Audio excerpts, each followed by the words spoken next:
সভাপতি হিসাবে উপস্থিত আছেন কুতুবদিয়া দক্ষিণ দিনাজপুর বারবার নির্বাচনের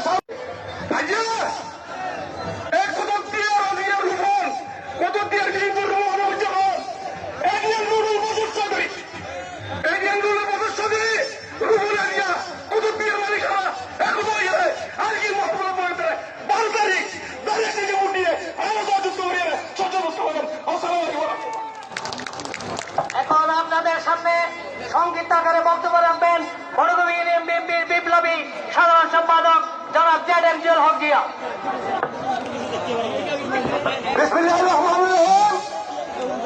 আসলে নির্বাচনী